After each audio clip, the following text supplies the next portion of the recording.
What's going on, everybody? Welcome to the Realtor Success Podcast. You are here to hear from top producing realtors who are crushing it all across the USA. And today I've got a special guest for you. I'm super excited. And I want you to hear this story, draw inspiration from it, and also open your mind to the opportunities that this could present. You're going to hear from someone who, let me just read out this guy's bio here. This is absolutely insane.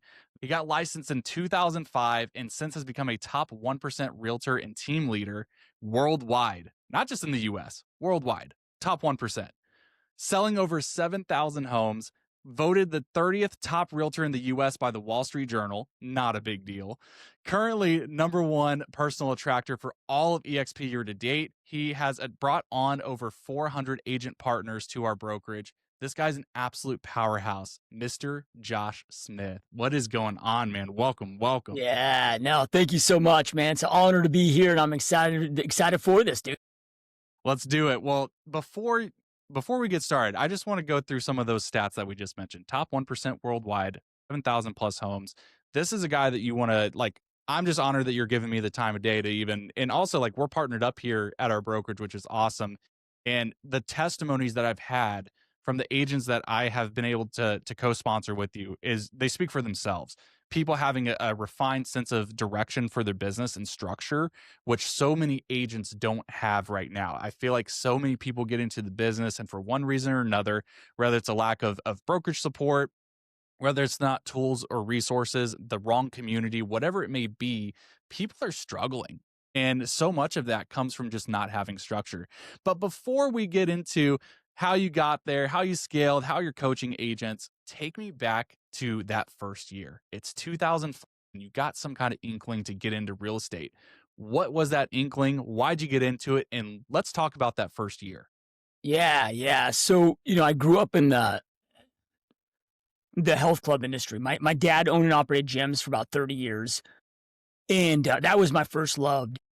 Being in the health club industry. My dad retired right after I graduated high school. Sold our facilities. He retired, but I wanted to stay in that industry. That's what I thought I'd be doing for my whole entire life. But then when I was 23 years old, just came to the realization of like, hey man, the only way I'm really going to make money in this industry, like enough money to support a family and to really do the things I want to do in life, I'm like, dude, I got to get into ownership.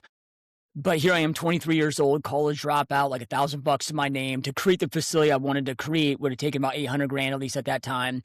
So I'm like, okay, I don't have the money. Nobody's going to give me a loan. Shit, I wouldn't have given myself a loan. A small loan of $1 million. So then though, I was just, because 2005 was very similar like 2021, where everything was just skyrocketing, right? So the outside perception was, man, all these realtors are just crushing it. They're killing it. So, but I was like, man, like, look, dude, I don't want to have to go back to college. So what can I get myself into that I think that I can do temporarily to raise the capital, at least enough for a significant down payment? So I just plan on real estate being like a 4-year stepping stone, dude. I never plan on being here, almost 21 years later. So the goal was, dude, I'm going to just jump in. Cause like, look, dude, I've always been a hard worker. I've always loved sales. I love people, I've always been, like I said, a hard worker grinder. Like I'm, not afraid of 7-day work weeks, working 80 hours a week. So it's like, all right, dude, I think I can make this thing happen, but again, it was supposed to be just a temporary thing, dude. So, but jumped in 2005. But again, dude, I was so driven to raise the capital I needed to raise. I knew what that math was. So I hit that ground running, 48 deals my first year, 103 my second, just over 300 in my third, and just kept going from there. So that's what led me into here. Hold on. Run me through those numbers again. New agent, year 1, year 2, year 3. That was a wild scale right there. Yeah. And look, full disclosure, because I think comparison it's a great thing when it comes to from learning and from inspiration, but it can be a negative thing when we compare our situation to others. So the first thing is, dude, I was 23 years old, wasn't married, didn't have kids. I could work 24/7, and I pretty much did. The other factor to it, though, is, look, I started in sales working for my dad at 14 years old, selling health club memberships, selling personal training packages. So, even though it was a different industry, I had 9 years of mentorship and an amazing sales experience background, that I was able to slide into. And also in my health club experience, like being able to watch my father launch new locations. Like, dude, I knew how to build teams. So I knew how to, how to add leverage in the right way. I mean, different sales teams in different industries, but business is business, teams are teams. Like it doesn't matter if I'm building I don't know, I mean, insert the industry, right? Like it's still the same process. I just had to learn the real estate side of things, so that's what, launched that, initially for me. And the other thing too is like, look, I'm not, I don't classify myself as like a massively intelligent human being, right? By any means. But one thing that I've always done well is I've always, even when I was getting into real estate, I'm like, look, dude, I'm 23 years old, have very little life experience, yeah, I watched my dad build businesses, but I never built a business. So I'm like, I was always a W-2 employee, so I was like, okay, I know I need a mentor. So while I was going through real estate school, I mean, I spent months, dude, just interviewing, everybody I possibly could. I was looking for who can I find that's the biggest badass that's at least that I have access to locally. I didn't care what splits were. None of that mattered to me. I'm like, but I just knew that I need the roadmap. So I had the drive, the passion, but then I had the roadmap to execute on. So I wouldn't have been able to do it without the right mentor, man. I didn't have, I got my first client, my first 4 days, closed my first transaction less than 30 days. Within 3 months, I had 12 deals pending, but I had the roadmap. Like all I had to do was show up and execute. Yeah, I mean that's the biggest thing is so many people get into this industry, and I feel like there's this not really a written rule, but it's like an understanding, and maybe we all face this at some point, was you got into the industry and there's this kind of stigma that you're going to not get paid for 6 months. That's kind of like, in especially back in, before the pandemic era, that was what I was told when I came in, was whatever, like, expect that you're going to have a very slow start. You just got to grind it out. You had a very different experience. You said you got your first one 30 days in, and then 12 like within the next few months. What Yeah. what did that groundwork look like? You mentioned that you had a great mentor and you had this roadmap. What is that? What does that roadmap look like for the person who's going, dang, like obviously different time, different circumstances, different state, all that good stuff. But at the end of the day, the work is kind of the same across the board. What did that look like for you? What were you having success with? Yeah, so our menu of options was vastly different. Right? Because back then, like, dude, we didn't have social media, we didn't have smartphones, we didn't have scanners, we didn't have docus, like, none of this stuff exists. So, like, it was like, okay, you do open houses, you cold call, you door knock, you network, tap in your sphere of influence. Now, I had just moved from Michigan to Arizona, right when I got into real estate, and I didn't know a soul. Yeah, right. Dude, I didn't have any friends, didn't have a sphere of influence, so I had to build it all from scratch. So I knew I couldn't tap into that. So the first thing then was, okay, what's my strategy plan? Like, okay, I got this real estate license. And I think we all quickly realized when we're going through real estate school that this doesn't teach us crap, dude. Like No. it Teaches you how to not get in trouble. Yeah, and that is do you know about how many it. square feet are in an acre? So. Yep. That's about it, right? So then it was like, okay, and within my first week of real estate school, right, that's where it became very obvious that, dude, like, I need the right mentor, right? And look, dude, I'm not saying that this is, always is true, but I don't want to take the risk, right? So for me, I will not listen to or take advice or follow anybody that hasn't created the success that I want to create. So again, I just spent the time finding the most successful human being I possibly could find in the industry, and then figured out a way to, I mean, luckily, because I just knew that to build what I needed to build, I was going to have to build out my own element of team. So I didn't want to join a team, but luckily, he was one of the top team leaders in the whole entire country, but he also owned the brokerage. So I was able to join on the brokerage side and still get that mentorship from him. But then from there, I was like, okay, how do I get, because like, look, like with the health clubs, like, okay, you can have the best facility in the world, but if you don't know how to drive people to the facility, like you're going to go broke. You'll be the best doctor in the world, but if you don't know how to drive people into your waiting room, so again, like knowing just with my marketing and prospecting, kind of sales background, like I knew, dude, it was all about like, I gotta drive as many leads, many potential customers, many potential conversations. I mean, at the end of the day, this is just a conversation game, right? So then from there, I was just looking, okay, like what are my strengths? What are my skill sets? I'm very introverted. So I knew like networking was going to be out because it just drains my batteries being around large groups of people Same for here. long periods of time. But then I was like, dude, open houses. I'm working with my mentor on this. And I'm like, dude, open houses, man. It's the same processes is what I've been doing for the last, 9 years of my life with health clubs. I'm like in a health club, somebody walks in the front door, they stop at the front desk, they fill out a guest registry. introduce them to the sales guy, right? And then if you're good at your job with sales, okay, you're connecting with them, you're identifying where they're at with their health and fitness journey, what their goals are. And again, the whole point of that tour is to connect with them, but then articulate that you're the best facility to get them from the current, health and fitness situation to the goals that they want to go to. And if you do that right, boom, you're getting assigned membership. So I'm like, dude, this is the same damn thing. Other than selling my membership, I just have to sell them on me. So I just went all in on open houses, dude, one a day, every single day, 7 days a week. I'd stack even, sometimes 2 or 3 on the weekends. So when people say, like, dude, you got your first client in your first 4 days. Yeah, I did 4 open houses my first 4 days as well. Right? So Which I is just more than the average person right now is doing probably per month. Yeah. And I just went at it frickin' hard, dude, right? And that led to 40 deals my first year. Now, the whole open house thing was killer for me, right? But the downside to that is, like, dude, I didn't take my first listing for like 14 months in the business. Yeah, right? Because I was just slaying it so hardcore with open houses. But then I realized, man, my bottleneck in my business was because I didn't have my own storefronts. I was then reliant on other agents allow me to do open houses. And I was spending like 15 hours a week prospecting agents to beg them to let me do their, hold their open. So I'm like, why don't I just allocate that time to going out there? Because I was like, dude, if I can get 20 of my own listings, right, then I don't have to worry about this. And I get the listing sales. So then I started going into my second year, I started adding expireds and just hitting those hard to me. And I didn't care about the sales side on the listing side, right? Because I was making, at least for me, I was making great money on the open house side with the buyer side. Now, of course, I wanted to deliver for my customers, but for my clients. So I wanted to sell those listings for that aspect. But for me, it was just to solve my problem of not removing that bottleneck. So I always had those storefronts.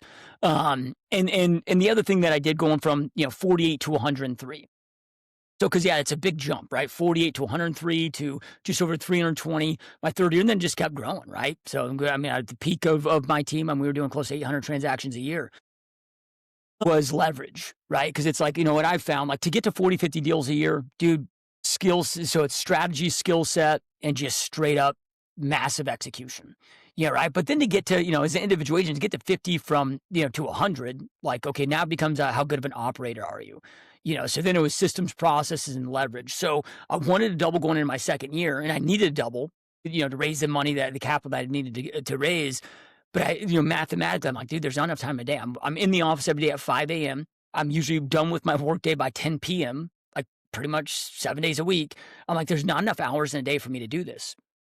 So then money was decent at that time. I could afford to do it.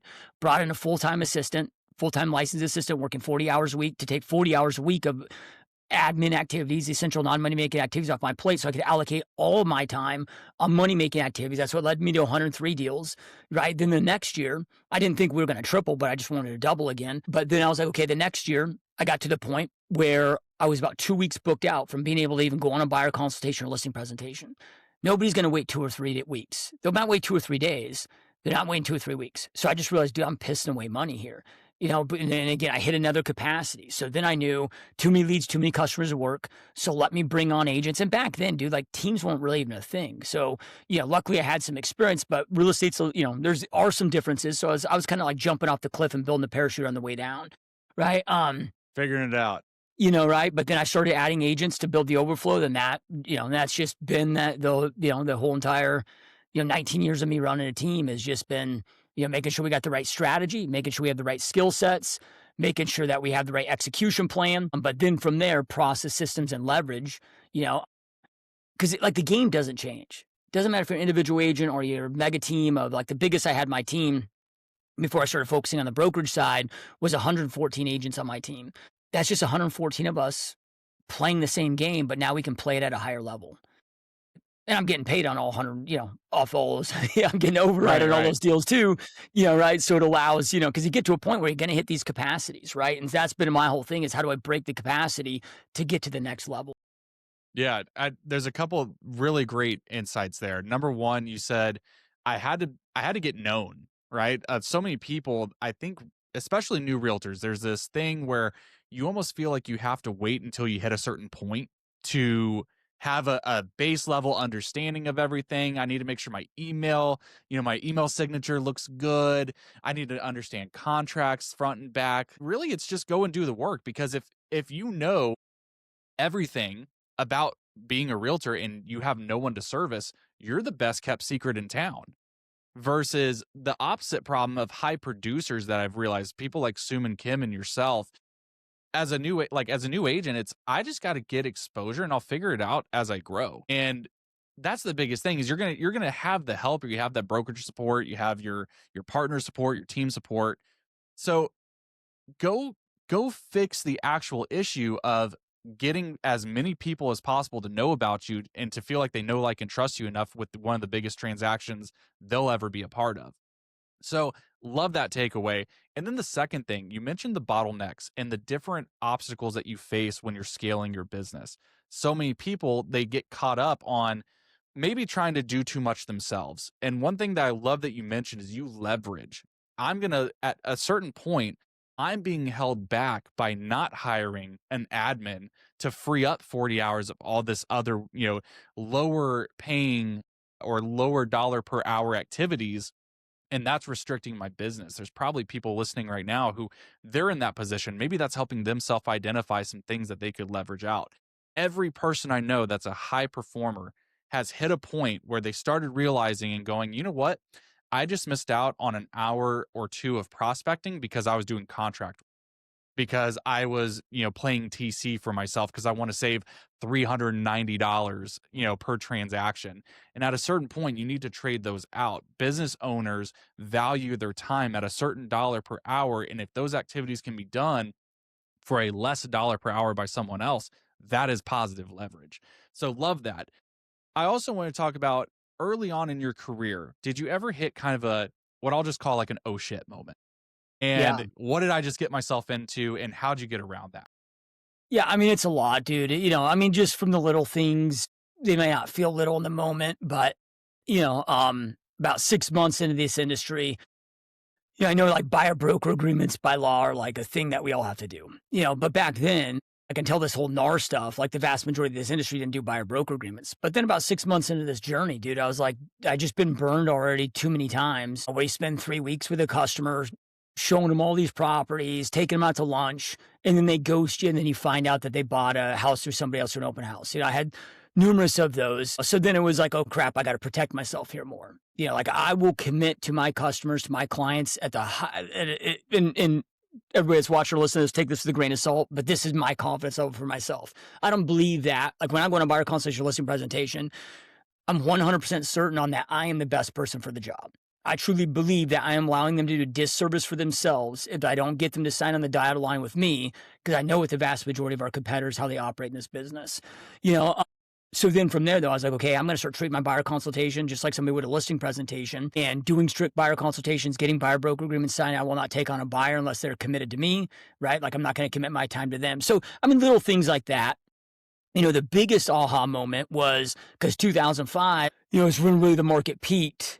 Dude, I didn't realize, right, that we were going to, the market was on fire, and then we're going to enter the worst housing market crash in recorded history. Again, and part of it's because I was so new, at this journey when that happened, is I was so used to pulling out the blank sheet of paper and reinventing myself every single day anyways. So I wasn't stuck in bad habits and, other things. So we were able to pivot very hard on that, but I didn't realize how quickly I was going to have to pivot, because I was like, oh, dude, this open house and expired thing's working so good. I was like, dude, I'm going to ride this, for the next, however long till I can't, but then, dude, and I was in one of the hardest hit markets in the whole entire United States, in Phoenix, Arizona, a house that I might have sold for, 575, 600.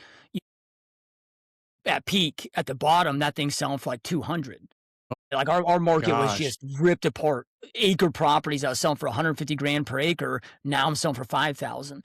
Right. So very quickly I had to go from this traditional model to pivoting into mastering short sales, mastering foreclosures, got in with 35 different banks and outsourcers.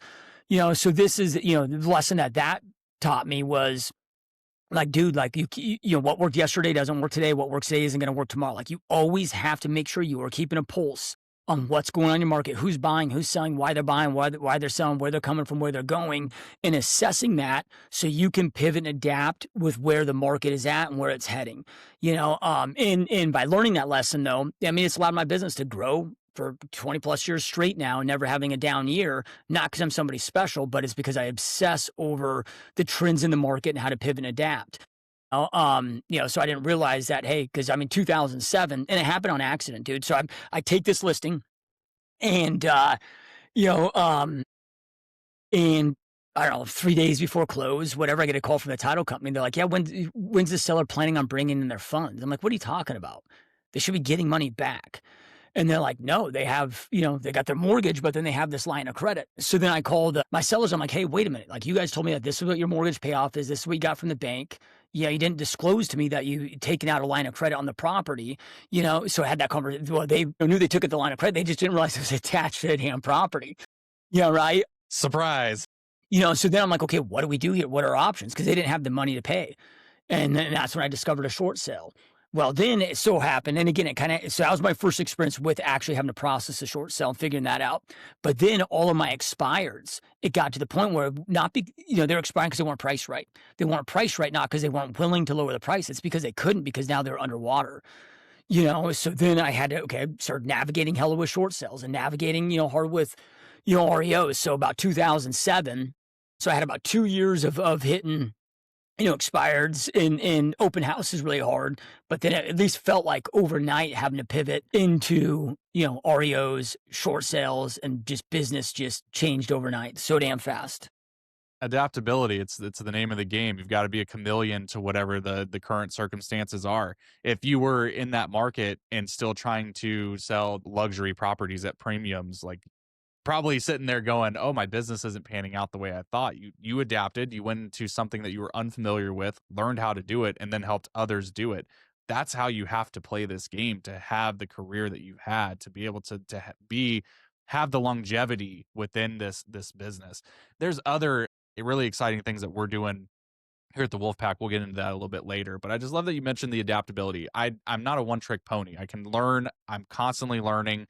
I can do different facets of the business, and that's paid incredible dividends for you. What was the biggest maybe misconception that you had about real estate when you first got in? That at least to build what I wanted to build. I thought that, okay, being an amazing realtor, being an amazing marketer, amazing at sales, would get me to where I wanted to go.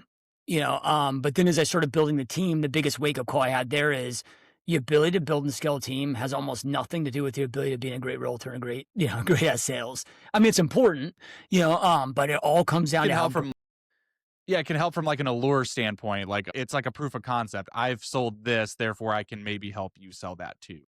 Yeah, but then it comes down to, okay, how great of an operator are you? Again, like your systems, your processes, how great, are you at leading others and supporting others, right? So that was a massive, massive wake up call, dude, right? And hard learning lesson. It took me a long time to figure out how to be a good leader.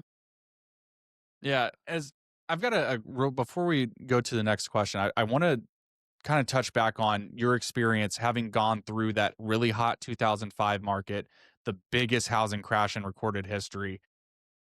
Do you draw any similarities to what's going on today to what was going on Yeah. back then? Yeah. Yeah, yeah. Well, and again, I didn't realize people didn't do this until like the market, like Lehman Brothers collapses, Bear Stearns collapses, shit just goes free fall. You have like 45% of the real estate industry drops out of the industry. And I had so many people that I knew in the industry at that time coming to me like, "Oh, dude, like I got to go get a job. Nobody saw this coming." But I was like, my thought process, like, how did you not see this coming? Right? But I didn't realize that others didn't study and track the market like my mentor taught me.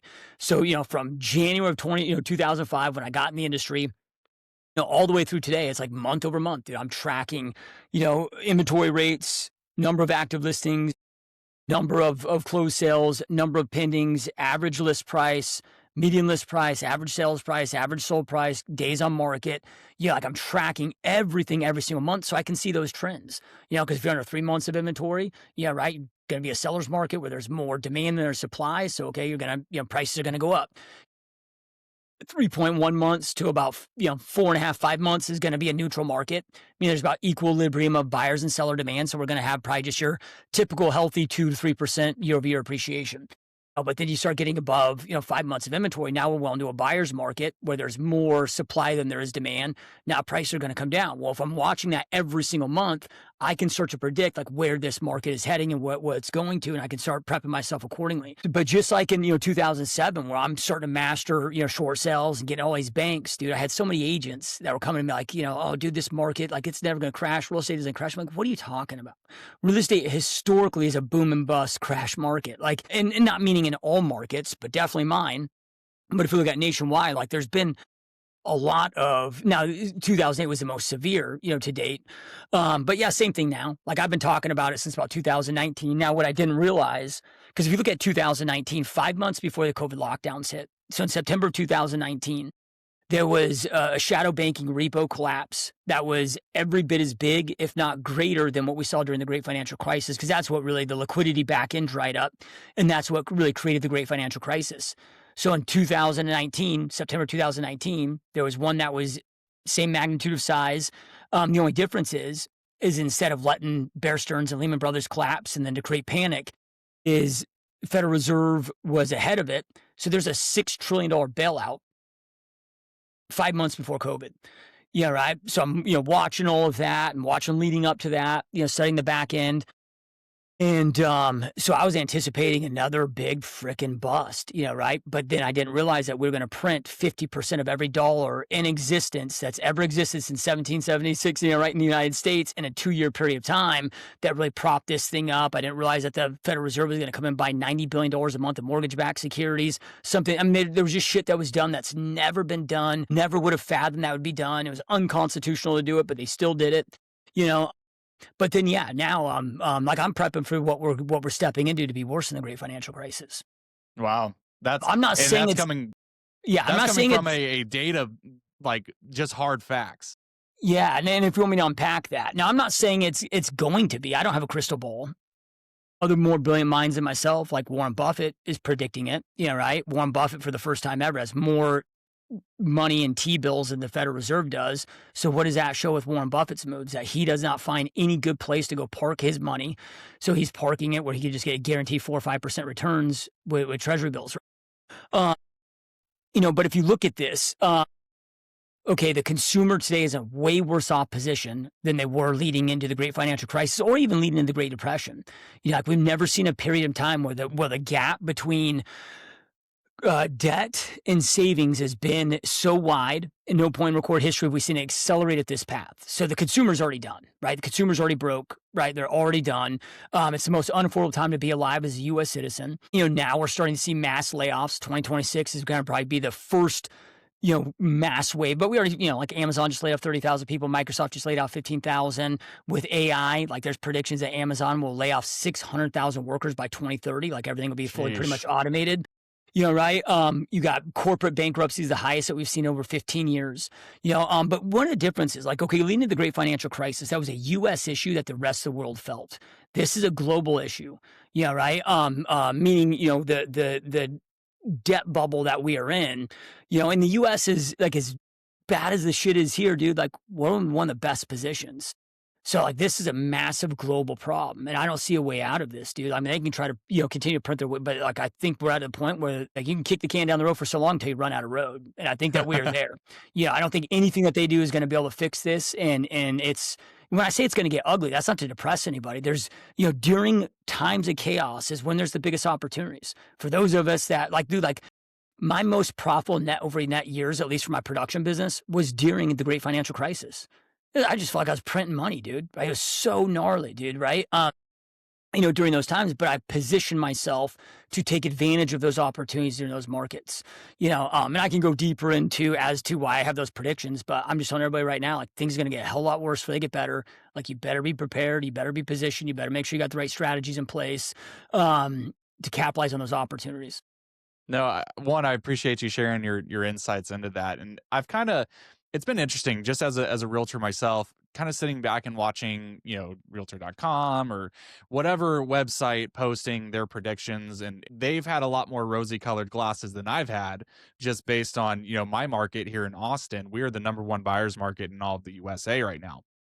And what's crazy is we were the number one sellers market during the pandemic. So it's been such a roller coaster that I, as a 6-year agent, haven't really known a normal market. I really don't know what that looks like. And everything has been such an extreme. And I feel like the position that we're in right now, that I try to tell, because we have team here, and not everyone is having their best years yet. There's a lot of people out there that are hurting, and my heart hurts for them, because I feel like if we can push past whatever we're stepping into, those are going to be the people who take over market share and be in a very good position. But like you said, I think it's going to get a little bit ugly. I look at, I have clients right now who are asking me, what do I think, right? And help guide me through this. Or do you think prices are going to go down or whatnot? And real estate's hyper local. There's people not having the Austin, Texas experience right now. But you have to look at it and go, I'm a very analytical person. I'm a very, what do the facts say? What do the numbers say? And in my opinion, the thing that changed during COVID was just the sheer increase in the amount of people fleeing other states, moving to Texas. And our inventory was not ready for that. And therefore you had higher demand, lower inventory, therefore prices went up. Now we're in the opposite experience, where there's record number of inventory, and the buyer demand, because of where interest rates went to, first time in recorded history that interest rates doubled within a 12-month span, going into 2022. So when you have a buyer at 3% and then it jumps to 8% in 12 months, that kills your demand so hard that now we're in this other experience where it's not really ideal for anybody. Pandemic was great for sellers. If you had a home that you bought before like Q1 of 2020, you immediately saw that home value almost double in Austin, Texas. That's unhealthy. You mentioned 2 to 3% average annual appreciation is what a healthy market you should expect. And we were seeing like 50% appreciation year over year, which is just unsustainable, super unhealthy. So there was a clearly defined, this is who you want to go after. You want to go after listings. That's who you want to help, because if you're on the buy side, I mean, shoot, you're competing against multiple offer situations, 100,000, waived inspection, waived option, all that good stuff. And now we're in this weird limbo here where there's so much inventory, but buyers are feeling the affordability factor, and it's keeping them sidelined, unfortunately.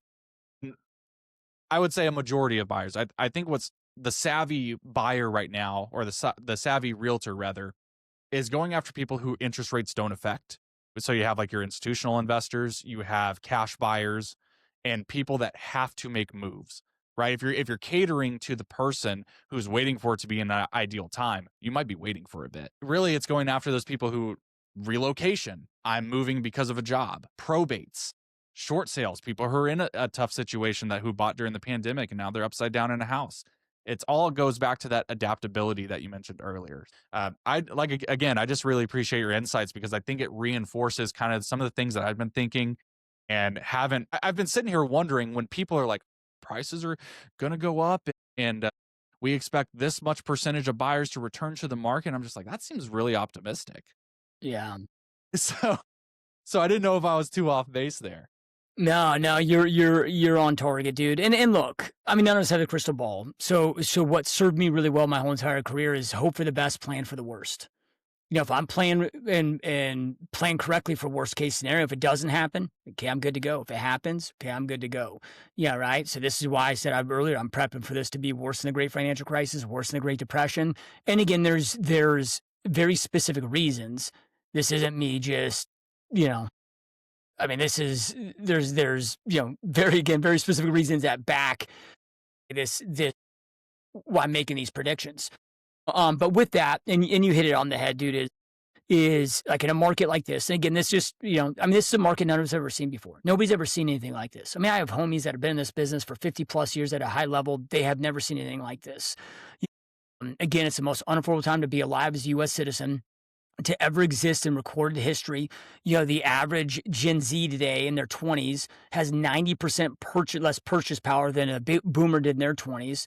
So I mean, that's why you go to, take your family out to even fast food. It's 60, $70. Like Dude, I went everything to is. Cane's Chicken, 4 chicken strips, fries, and a Coke, $13. Are you Dude, joking me? Like, everything. this is what we're facing. Yeah, and everything, and dude, like energy, utilities, all. I mean, everything is and unfortunately, like they can try to do everything they can combat, CPI, but when you have the federal government printing $1 trillion every 100 days, that alone is 8% inflationary year over year. So like cost of life is probably going to get 10% more expensive every single year at a minimum, for the foreseeable future until we enter some type of a deflationary recession, deflationary depression, to correct that. Right. But the powers that be will do everything they possibly can to combat that and fight that. They'll pull every single tool in the book, which is just it's gonna make the correction that much harder, dude. Like it's inevitable. What goes up must come down. It's inevitable that it's, the only other, and this is getting too much in the weeds, but the only Sure. thing is unless they decide to do some type of a global reset, and there's a lot of predictions. This is why they're predicting like, the World Bank switching to, a new world reserve currency, some type of a CBDC. And maybe that's backed by the green energy market. So unless they do a debt jubilee, like, dude, like there's no way out of this other than shit getting ugly. And when people ask me like, oh, you feel further, with real estate, I'm like, no, we got the real estate stuff down. Because people are always going to be buying some real estate. We just got to pivot who we're buying some real estate. I'm like, something keeps me up about, like, this is the type of shit that like creates civil wars. Like, when the wealth gap becomes so severe, like I'm like, there's other shit that might, I sleep like a baby every night, but there's other shit that I'd be concerned with way more than what's going to happen in the real estate market. But you hit the nail on the head, with going after those that like right now we need to target those that need to buy and sell, not those that want to, but those that need to. I call playing strategic offense, right? So and why I see most agents struggling right now, which the vast majority are, is because they're still playing defense.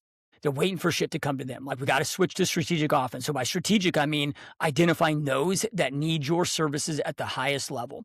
Then offense, meaning, okay, like we got to go after it. Whatever we're doing right now, you can't wait for anything to come after you. You got to make sure your fate is in your own hands. Because at the end of the day, the real estate market, the interest rates, like none of that dictates your success. You and you alone dictate your success, but you got to operate differently. So if you're not, pivoting to strategic offense, yeah, you're going to be getting crushed right now. 100%. No, great point. I always say that there's passive ways to run your business and then there's active. And I think there's, our group, the Wolfpack here at eXp Realty I think that one of the biggest strategic edges we have is we have top tier social media training, and social media for realtors is big. I feel like if you don't have an Instagram account, you're already 10 steps behind the average realtor. And social media alone, I think, can be, for those who do it consistently, do it at a high level, find their own niche and do it well, that can be, but that's a passive way of running your business. The more active approach is going out and trying to have conversations. At the end of the day, you said it early on, and this has been a recurring theme of people that I talk to on here, is conversations is the name of the game. That's it. Everyone I've talked to who is saying, Jordan, my business is struggling. If I ask them to map out their last 2 weeks, most of it is, I went and I recorded a house tour. I made a post on Facebook. I did all this stuff that I'm putting it out and hoping something comes to me, and I didn't have an actual conversation with somebody. So conversations where it at, that's how you build your pipeline. And it doesn't matter what the market or what kind of segment within the real estate space is being catered to based on what's going on in the world. There's always going to be that. So I'm on board with that 100%. I'd love to have you walk me through what your weekly or daily routine looks like. Like, what does a productive day look like for Joshua Smith? All right. So I don't know if it would be helpful sharing what my schedule is today, because I'm in a totally different seat now today. So I'll share with you my schedule that I followed all the way up until I exited from production, right? Beautiful. Which was about 12 years ago. Now, it doesn't mean I still wasn't involved, but I became, CEO of my team, where if my mom was buying real estate, like she'd go through one of my agents, right? Like I told my agent, I'm not going to compete with you. My job as a team leader is to coach you, support you, make sure you have the leads, the opportunities. Yeah, right. And so 12 years ago, I exited from personally like working with buyers and sellers. But up through that point, right? Okay, start my workday, like official workday at the absolute latest 7 a.m. So 7 a.m. to 8 a.m. And this is the kind of schedule I put on for anybody that wants to get to closing at least a deal a week or more. Right? Is okay, 7 a.m. to 8 a.m. Responding to any urgent messages that came in the night before, updating your CRM with any leads that came in the night before that need to be set up correctly, and then prepping for our daily calls, whether that's daily, whether you're prospecting, whether you're inbound or outbound, so either prospecting or following up, right? Like prepping for those calls. Then 8 a.m. to 10 a.m., dude, you're on the phones. And again, I don't care if your business inbound, outbound. Okay, if I'm just doing, social media, paid or organic, which is, became a huge and still is a huge part of my business, or open house, or if I'm cold calling, it's like do that 2 hour just sacred time, 8 to 10 a.m., so we can have 100 dials and 10 conversations at a minimum during that time. Then 10 to 10:30, past client sphere of influence. So that's where we're, hitting those and having those conversations because that's that future gold. We don't want to neglect that because it gets to a point. I mean, it took a while, but if you look at like last year as an example, over 300 transactions just from past client repeat referral business. I mean, it gets to a point where like, that shit gets good. Yeah, right. If Yeah. you do right, but I don't care how great of an experience you provide during the transaction, if you don't keep that relationship live after the fact, they're going to forget who the hell you are. And 10:30 to noon is kind of my 90-minute segment of what I call essential non-money making activities. So that's all the admin stuff, right? Now, maybe you have an admin that you're outsourcing to, piecing out, TC, whatever. There's still shit that we have to do. That's my client updates. Like, okay, every single Tuesday before end of business day, every one of my sellers that's not under contract is getting a detailed update of exactly what's going on, what took place for the last 7 days, recommendations for strategies. Every deal under contract gets an update every, Tuesday and every Friday. So then we have, Monday and Thursday messages that we're reaching out to all of our buyers that are not under contract, not on our calendar, right? So, that's my 90-minute window to get all that admin shit done. And then noon on is what I call pounding the pavement time. So noon on is listing presentations, buyer consultations, showing properties. If I don't have one of those three things going on, it's either more prospecting lead gen or working on systems, process, and skill set. Yeah. Was there a thought into you have it so mapped out to where this morning time is this? Did you go through like trial and error? Like how'd you come up with these time frames? And was it out of necessity? Was it just your schedule at the time? Like what was the thought behind that? No, a few things, dude. And look, there is no perfect schedule for everybody. Like, let's just say I'm working with somebody that, is a single mom, has two young kids, that aren't in school yet or daycare yet, or maybe they can't afford daycare yet. Okay, like we've gotta we gotta adapt, right? To make things fit for but let's just assume that, you're full time, you're able to hit this hard. A couple things there is I found that okay, most fires that come up in our set of real estate business happen in the afternoon. The longer the day goes on, the higher the probability that, distractions, interruptions, fires are gonna come up. So I just found that hey, if I win my day by noon, like if my day goes to shit afternoon, okay, like I can figure that out. But I want to win my day by noon and get those core things done in my business that I need to get done. Then I've also found for myself, but then for most, is earlier in the day we have more willpower. So like, dude, like yeah, I love sales, I love this business, but dude, I hate hitting I hate the phones. But it's a necessity. Like like I got a lot of buddies just because I've done had some ventures and businesses in the health and fitness, like in the physician space, right? So I had a nationwide consulting space for optimal health physicians. And so I become friends with and have a lot of friends that are surgeons, doctors, and like, yeah, they love being a doctor. They love maybe performing the surgeries, but they all hate the paperwork. Like everybody has an element of what they do that isn't super fun. And it just comes from Brian Tracy's Eat Your Frog First. Like the hard shit that you got to do, like get out of the way first. So I also get up super early. I get my workout in, get my self-development. I get all that stuff done first thing in the morning. So then I'm prepped for the day, get the hard crap out of the way first. Right. So we My have mom more. had a sorry, my mom read a book and this is so silly. It's the same principle, just put in a very like cartoonish, kiddish way. And it always stuck with me. She said, you got to eat the frog, right? Like if you knew that you had to eat a frog a day, the longer you delay eating the frog, the more you're just dreading it. It's kind of looming over you. And if you just get it out of the way, then you're done for the day. You get to enjoy the rest of your day. So winning the day by noon, love that. You got to eat that frog. Yep. Yep. 1,000%. And there's, there's science behind it. Like Brian Tracy, one of the best sales authors to ever exist, Yeah, I mean, his book, it's same concept, but it's eat the frog, eat the frog first. Yeah, right. And get all that hard shit out of the way when your willpower's at the highest. It's like, dude, like I never crush a gallon of ice or a carton of ice cream first thing in the morning. If I'm crushing it, it's after a hard work day when I'm stressed and I have no damn willpower left. Right? So I get those hard things done. So yeah, that's what I found best to structure. And honestly, I mean, even it's similar today. Yeah, right. Where I get up early, get the workouts done, get all my, prospecting done. It's just I'm a little bit more reactive today. Kind of from 10 a.m. on is when I'm doing all of my, appointments, meetings. But those are, so with the position that I'm in right now in my stage of my career, I wouldn't recommend it for individual agents. You want to be as proactive as you possibly can. Well, right now, I'm a little bit more reactive than I used to be. Yeah, and I'd love to talk about that. Your partnership with us here at EXP at the Wolfpack has really opened up doors for you to be able to partner with agents all over the world, and for them to be able to take advantage of a lot of the tools and resources that have proven successful for your business and for other realtors that you've brought onto your team. I'd love to just go through that. Tell me a little bit about what GSD mode is and what you're able to provide for agents who may be listening, who maybe are lacking in their business right now. You're not where you want to be, and you want to get involved with someone who has this kind of track record. Tell me all about it. Yeah. So, okay. Remember earlier when I said that, like, this was supposed to be a stepping stone, for me. But then once I started building my team, that's when I became where like health and fitness became my passion and this industry became my obsession. And that's why almost 21 years later, I'm still here. Excuse me.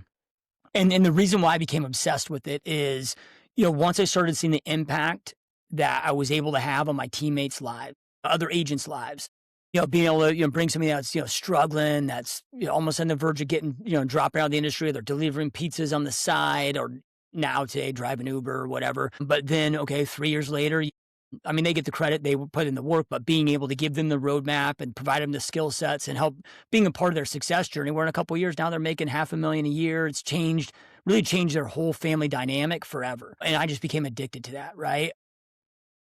So that became my obsession, right? Is because real estate changed every aspect of my life, dude. Not just financially, but it's made me a better man, a better husband. I mean, just the relationships. Like, dude, I don't think that there's a better vehicle on this planet than what we all are blessed to do every day. So those that, like you mentioned, okay, with like GSD. Now GSD mode's a couple things, right? It's my podcast, and when I started, dude, like I had no intention of anything, didn't have anything to sell anybody. It was just, I just wanted to go out there and because I didn't get to where I am without a ton of people mentoring me at a stage of my life where I could never return any value to them. They were so far beyond me. But they took hours out of their busy day to just let me take them out to lunch, pick their brain and just pour into me when I was a nobody. And again, I couldn't contribute back to them. This whole self-made thing's bullshit. Now it doesn't mean that you got loans or had a rich uncle that, or have a trust fund. But like, dude, like we all have had, mentors and people that pour into us that's allowed us to create the success that we've created. So I always told myself that, hey man, when I get to a certain point, I'm going to be that for others. And then that's what led into the podcast. And I started doing YouTube in like 2012 before it was like anybody else was doing it. And that happened on accident. Right. Cause agents would start reaching out to me. Hey man, can I pick your brain? Can we go out to coffee? It got to a point where I was so busy with my business. Then I have 3 kids. I'm married. I'm like, dude, I just don't have the time to do this. So then I heard about this YouTube thing and I'm like, all right, like, how about this? How about you just shoot me your question? I'll upload a video answering it. I'll send it to you. It'd be more valuable than if we go out to lunch because now you can re-reference it over and over, but then I can put it out for the rest of the world to see. So that's how it just kind of all started, right? So, I've got the podcast element, which is just, free content, free information, out there. But then, when it comes to the coaching aspect for our agent partners, at the highest level, it's just me unpacking and sharing step by step everything I've learned on this 21 journey that's allowed me to do what I have been able to do. And also a lot of people have had a lot of success, that I've been able to mentor over these years. I mean, people that have even surpassed my success, because I'm able to eliminate all the trial and error that I had to go through. Yeah, right. Because it's one thing to know what to do. It's more powerful and more difficult to figure out, though, what not to do. So I'm able to really hone into that. So, and what I found to be most effective is kind of multitude of coaching styles. Right? With what I do, it's a hybrid, right? So, 24/7 access, my online university is about 200 hours of just walking step by step through anything and everything I've ever done in my business that it pertains, to a real estate agent, regardless of how big your business is or how big you want to scale it. So walking through step by step, and I call it my business in a box, where it's like, dude, here's every manual, here's every script, here's every presentation, here's everything I've ever done, ever used. Like, here's just everything in editable format so you can just steal it. Look, online digital universities, like on demand stuff is great. But then the negative aspect to that is, okay, it's one thing to watch something on a video, but then when we're executing on it, well, then crap, dude, like we're going to have questions, right? So then it's, a combination of that plus daily support, plus, several different weekly live group Zoom calls, plus, daily access to me, to make sure that we're supporting our agent partners at the highest level to go out there and create what they want to create. It's a beautiful way to run the business. I love that you said I've gotten so much out of real estate, and to be able to share that with other people. Like I said at the very beginning, one of our partners, just I get a weekly text about just how, I'm not kidding you, this isn't like fluff. She texts me almost every week to say, "Thank you for pairing me up with Josh. I've never felt more clarity in my business, more direction, and more, here's what I need to do to move my business forward." So for the listener who's going, you know what? I don't mind doing the work. I just need to know what to do. What better fit could we have for you than to partner up with us over here? And if anything that we've said on this podcast is interesting to you, you want to explore more, talk about the community, the resources that we offer here at the Wolfpack at EXP, there's going to be a link in the description for you to book a call. We are absolutely no hassle. This is not a pitch. It is us saying what we provide and seeing if it's a best fit for you. So we'd love the opportunity to explore that for your business. Please feel free to book a link via the link in the description. Josh, one, I want to thank you so much just for sharing your wisdom, your journey, all the offerings that you have for realtors out there. It's just, I'm so thankful to have the opportunity with the setup that we have to be able to bring in someone like you and really change people's lives. And I think over the next few years, as we talked about, things are going to get interesting. And now I think you have to align yourself with the people who are going to clearly help side by side navigate this thing with you and equip you to be in the best position. Do you have any final words of encouragement or for any of the listeners out there who are looking to scale their businesses, take it to new heights, make more money, whatever the goal is? Any final words of encouragement? Yeah, I would say, because I know that so many are struggling. So if you are in a period of struggling, like earlier on in my career, because again, when I started, it was on podcasts, it wasn't YouTube. So like you couldn't go watch shit like this, so for me to learn from the top of the top, I had to go jump on airplanes. I spent like probably 40 grand my first year by just, between airlines and hotels, by just reaching out to the top in our country, doing everything I possibly could to allow them for me to be a fly in the wall, shadow them and learn from the top of the top. And, there was a point in time where, I was insecure, had this like limiting belief that, man, the people at the top, do they have some type of DNA or genetic code that I don't have? But then I'm telling you right now, like when you start studying the top, spending time with the top, if you came and spent a week with me, you realize I'm nobody special.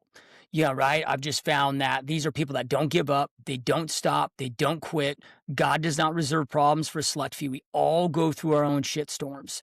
But the difference maker is those that are willing to get through those shit storms, not allow it to break them, but then use those shit storms as a learning lesson. Because I'm telling you guys right now, like, dude, I have made it. I have lost it. I have made it. I have lost it, dude. I've had so many demons I've had to battle with: alcoholism, obesity, depression, substance addiction, financial issues that I've had to get through, back taxes, all this crap that, I had to learn through this journey, but those, like when I get asked, like, some people like read out my accolades, like, oh, are you proud of that? I'm like, I don't want to sound bad, but not really. I'm like, what I'm most proud of is all the adversity I've had to overcome.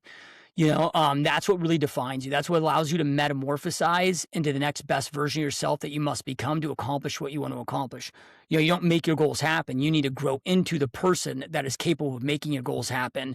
And that's how you accomplish them. So when we go through this pain, that is what's going to allow you to, again, metamorphosize into the better version of yourself. So, my recommendation is just do not freaking stop. Like I always use the diamond, I always think about a diamond, right? So if you look at like how are diamonds created, okay, you got pieces of coal. Now the vast majority of pieces of coal that have pressure applied crumble. But then a select few handle that pressure really well and they become a diamond. Like just commit to becoming a diamond. Like no matter what, I'm never going to stop. I'm never going to give up. If there's one superpower that I have is I show up every single day, whether I'm broken or not, whatever. I mean, I've had days where I'm showing up and I'm working, but I'm in such a bad situation. Like I'm wanting to puke all day. My stomach's in pain. I'm so stressed, so much anxiety. I still show up. So just keep showing up. You know, if you get through this, it will change your life 1000%. This is the best vehicle I've ever seen for those that are truly committed. And then the other thing is, and whether it's, Jordan and I or somebody else, I mean, we'd be honored to partner with you guys and to mentor you and be your mentors. But if we're not the fit for you, find a mentor.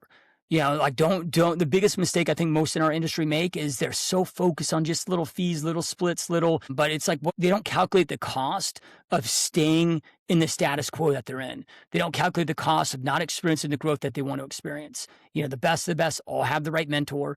Find somebody that's created the success that you want to create. Go out there, figure out a way to get mentored by them. Whatever that is, doesn't mean you got to pay for me if you have money. Like I've had mentors that I couldn't afford to pay, but I figured out a way to trade time or to support them in another way so I could get their time. Like figure it out, but get a freaking mentor. Amazing, dude. Like you're such a powerhouse, dude. Like I'm just so thankful that you hopped on with us today. So much wisdom in this episode. Josh, where can people follow you online, Instagram, any of your social media?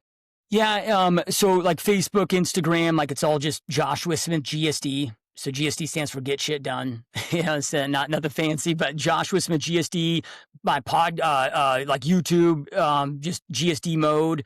Or if you just type in Joshua Smith GSD. But I'm on all platforms. Podcasts is YouTube, Spotify, Apple Podcasts, pretty much anywhere audio podcasts are at. You guys can find it. Be sure to go give it a listen. And thank you guys, the audience, for listening. I hope you got a ton of value today. If you didn't, this just isn't the industry for you. I'm just going to be honest. There was so much wisdom in here from someone who has done it for 21 years and counting at a high level. Josh, thank you so much for joining, man. Guys, if you enjoyed this, please like, subscribe, follow anywhere that you listen to your podcasts. We'll catch you in the next one.